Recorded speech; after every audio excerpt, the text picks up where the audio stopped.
Imagine living your life after 50 and feeling energized and excited about your future. Welcome to the Women in the Middle podcast, the podcast for women who are ready to figure out what they want and create the life they deserve. Here's your host and master certified life coach, Susie Rosenstein.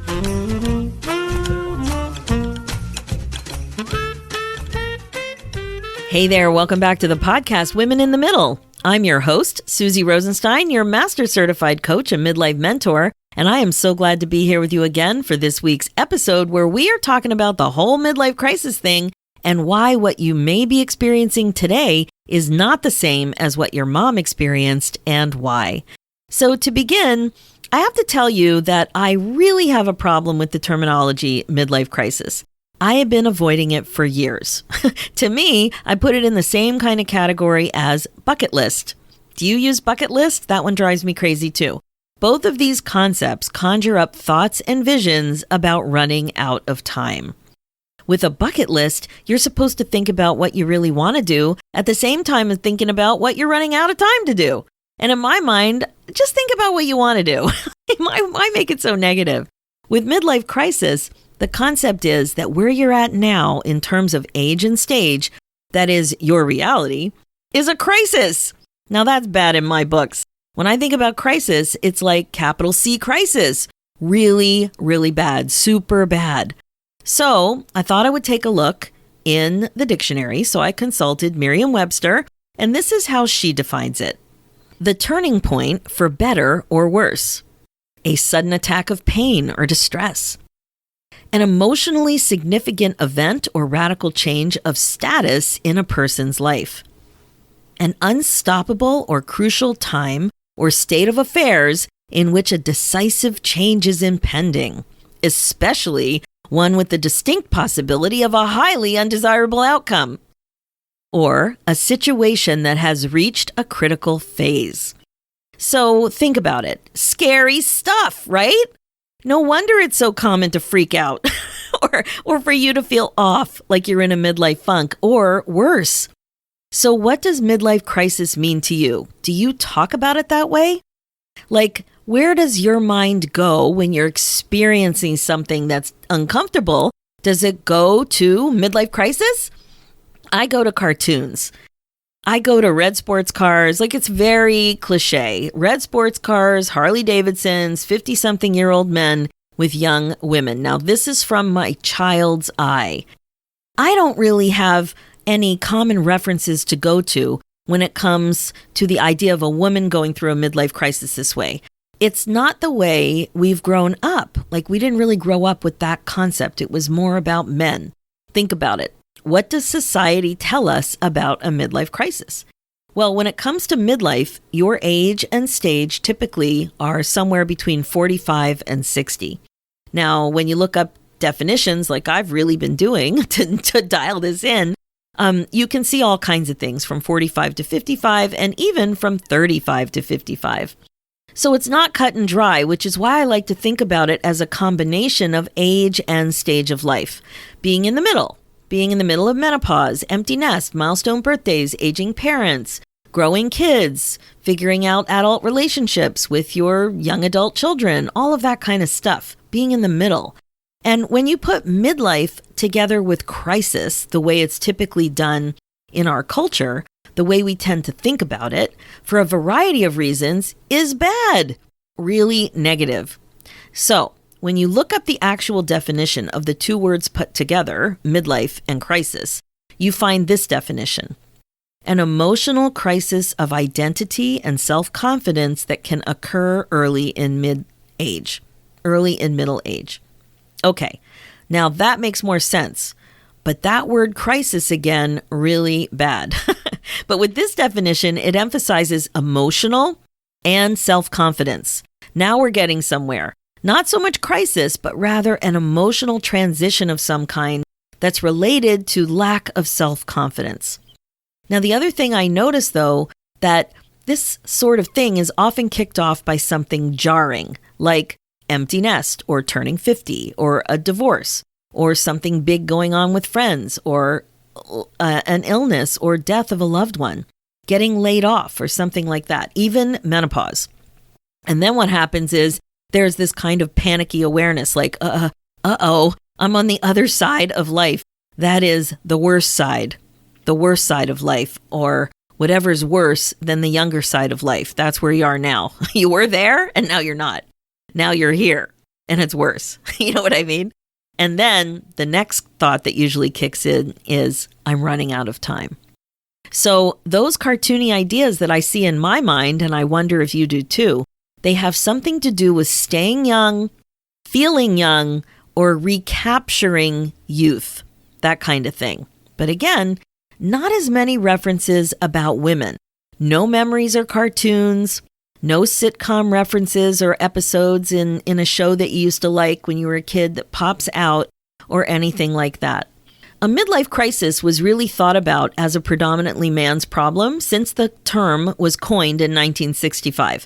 Women had to deal with menopause, but men had a midlife crisis. So what is a midlife crisis for women? What did we see when we were growing up, and what do we experience now that we're in midlife?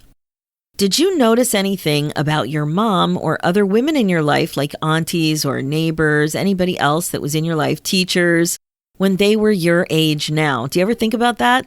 Like going through pictures and saying, oh, my mom was how old I am now in that picture.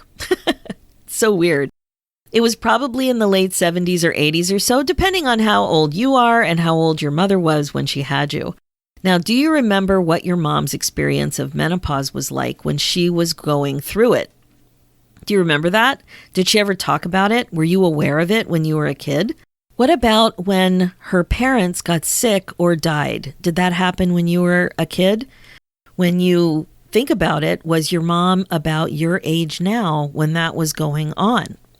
Or what about when you left for college? Do you have memories of that? I have memories of that one. I remember my mom drove me to college, and it was Westchester State in Pennsylvania, and, dropped me off in the dorm. And if you haven't dropped off a kid yet in the dorm, there's an announcement that's made that basically kicks out the parents.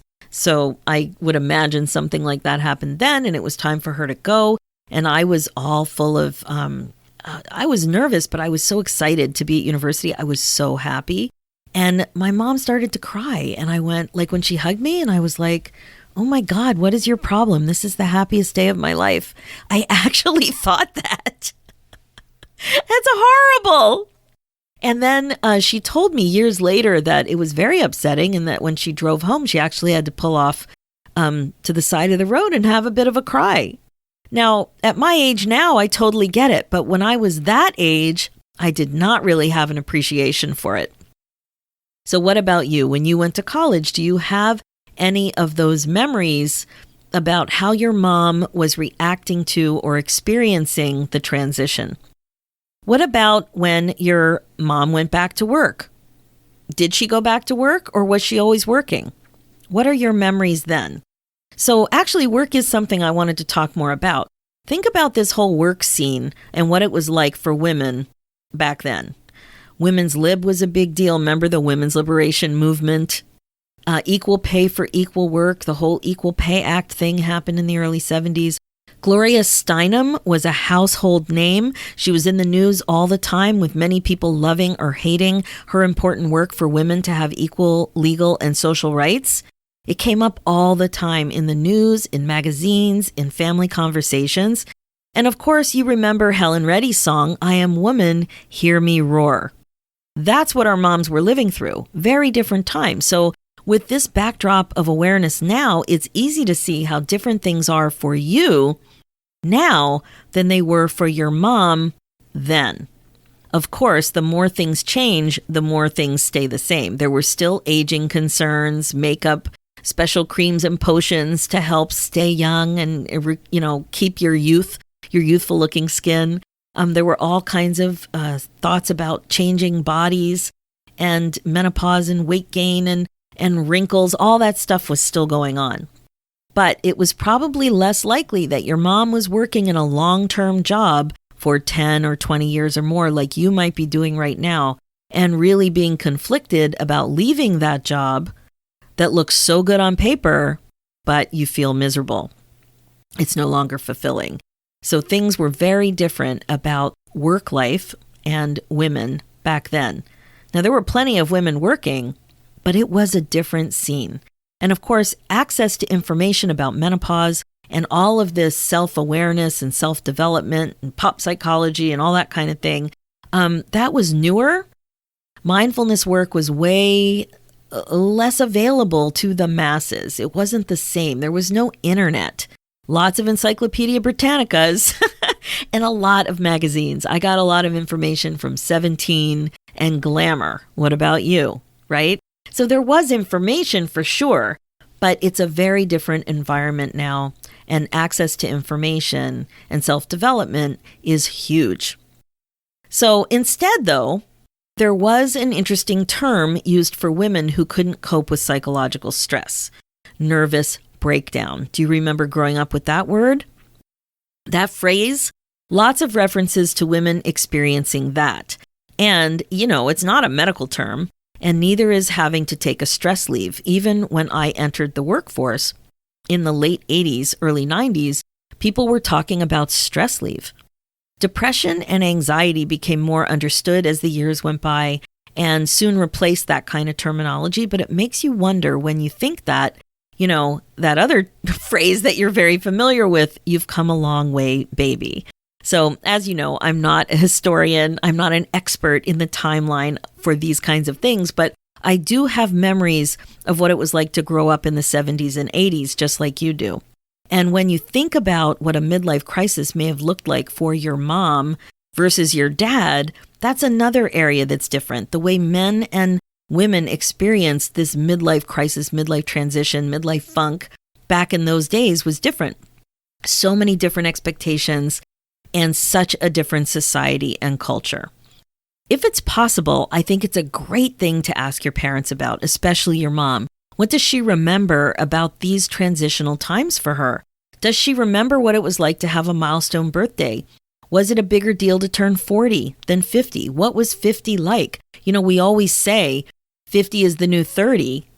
Is that true? What does she think with greater perspective, and what does she remember it being like? Was there a lot of negative stigma? Was it seen as any kind of an opportunity? Did she feel older and wiser, or just old? Did she have a hard time when you left for college? Or when there were no more kids left living at home? What did she make all of that mean? Did she struggle with that identity shift? Did she have difficulty aging and noticing how her body was changing? Did she want the next chapter of her life to be substantially different than the last one? Was she looking for more meaning and purpose in her life? Was she looking for that? Do you remember it ever coming up? And what does she remember about it? And then fast forward to your experience now and call it what you want: midlife awakening, midlife transition, midlife funk, midlife crisis. We're getting at the same thing. And some of the experience is the same, but it's also quite different for us now than it was then for a variety of reasons, some that we talked about and many more. And that difference impacts our experience of aging for sure.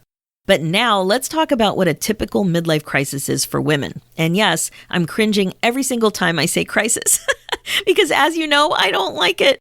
But because it's used so much and talked about so much, let's just go with it for this episode. So here's what I think are the top 10 signs that something's up and you're having a midlife crisis.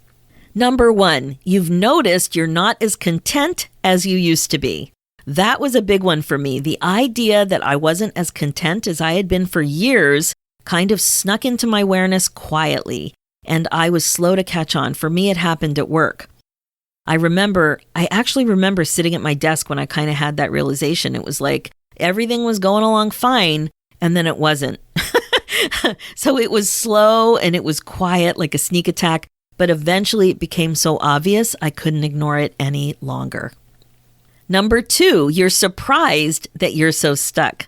In the past, you've always been able to see a plan clearly and execute the plan. But for some weird reason, not so much now. You find yourself saying things like this: I just don't know what I want, or if I only had clarity. You know it's odd, but you actually hear yourself saying it out loud as well as in your head. Number 3, you catch yourself thinking a thought about running out of time. Typically, you didn't think this way. It was easier for you to just enjoy yourself and be present. But now there's a backdrop of time pressure, and you notice you're feeling a bit panicky about it. Number 4, you're frustrated that you don't know what you're passionate about. Now, you know so much about yourself, but when you ask yourself what your passions are, you go blank. You're not insightful at all. You want to understand this more because you sense it's important to be more fulfilled, but you're stuck. Number 5, you're tired of wasting time living out of alignment with your priorities. This idea is also time related, but it's a bit different. You actively feel like you're wasting time, and it is so frustrating. You don't want to waste time anymore because you don't have a plan, but you believe that you're wasting time. You feel that you're wasting time, and it is constant frustration. Number 6, you catch yourself feeling envious of women who've made a significant change and are happy. You notice you're not genuinely happy for others leaving their jobs, becoming an entrepreneur, downsizing, moving to a beautiful part of the country, or even retiring. That's not like you. You used to be genuinely happy for people. It's not like you to feel envious, but you catch yourself asking yourself, well, why can't I do this? Why am I not doing this? What's wrong with me? I want what they have. Those sort of things. Number 7, you notice a lot of autopilot thinking and doing in your life. Autopilot thinking and doing. Oh my God, being on autopilot worked great for decades. You made some big decisions when you were in your 20s and then put them into motion. And you didn't have to keep thinking and reassessing and deciding. But now you see that you really should be thinking and reassessing and deciding. You need to be asking more questions because the plan isn't working that well anymore. Number 8, you fantasize about doing more art, writing, or yoga, or all 3. You can make some substitutions to these ideas, this little list of 3, but the women in the middle in my community constantly share with me that they really want to do more of these kinds of things. They dream about them. They express these desires with passion, with longingness. Art, writing, and yoga for the midlife win. Number 9, you know there's more out there for you. You can't deny thinking that there's something else out there for you, that what you're doing isn't fulfilling, and you know that you can live a more meaningful, fulfilling life. Thinking like this has pretty much become painful. And number 10, you don't want to have regrets. You're positive that if you don't make a serious, intentional change, you will have regrets about what you didn't do, didn't say, and didn't try. And you really don't want to live that way, knowing that if you faced your doubts and fears, you would have been happier. You know it's time to regret-proof your life. Well, there you have it, my friend. My sense of what the top 10 signs are that you are having a midlife crisis. Okay, but what I really want to say is that these are the top 10 signs of you being ready for your midlife celebration. You have received your midlife jolt. Duly noted. The midlife memo, your wake-up call. And I'd like to add that you've suffered enough. That's what I think. So notice how you feel when you continue to fill your mind with all of these thoughts. You might feel sad or lacking, maybe panicky, regretful, hesitant, scared. These feelings, just to name a few, are not fueling the activities that you need to do to take action and move forward. And when you continue the swirl that's going on in your mind, you're actively keeping yourself stuck. I'm giving you a little push over the airwaves or whatever these are in podcast land. I know you might be driving. I know you might be walking the dog. Wherever you are, I'm giving you that little push. I'm inviting you to ask yourself more questions, but better questions. Instead of asking yourself, what's wrong with me? Ask yourself, how can I make it more fun to figure this all out? Instead of asking yourself why it's taking you so long to create a plan for your next chapter, practice thinking about the idea that you're learning what you want to do next. Now, these are subtle mindset shifts, but they deliver such a big gift in terms of setting the stage for you allowing yourself to be happier. And yeah, I actually said that. Your happiness is your responsibility. Happiness is a feeling and it comes from your thoughts. You can give yourself this gift. This is what I call becoming finally first. This is you doing some serious regret proofing. This, my friend, is self-care at its highest level. You deserve to be happy and you can give yourself this gift. I love this idea and I hope you do too. That's it for today's episode. Okay, my focus as a midlife coach is to help you waste less time spinning and feeling stuck. It's time to get excited about your life again. You know it, and so do I. Being the queen of your brain domain, well, it really is the best way to be. Check out the show notes with more information and links at SusieRosenstein.com. Download my free ebook, 9 Secrets to Get Unstuck in Your 50s at SusieRosenstein.com/9 secrets. And if you're ready to be finally first, you can become a first lady. All you have to do is join my new midlife membership, Finally First. This is an upbeat virtual community for midlife women who want to stop feeling stuck and confused to finally making the changes they want in their next chapter. The clarity, courage, and connection you're looking for is really only one click away. Sign up for the VIP waitlist now because the doors will open again soon and you'll be ready to go. Head over to www.IamFinallyFirst.com. Let's do this, ladies, one thought at a time. Thanks so much for listening, and I'll talk to you next week.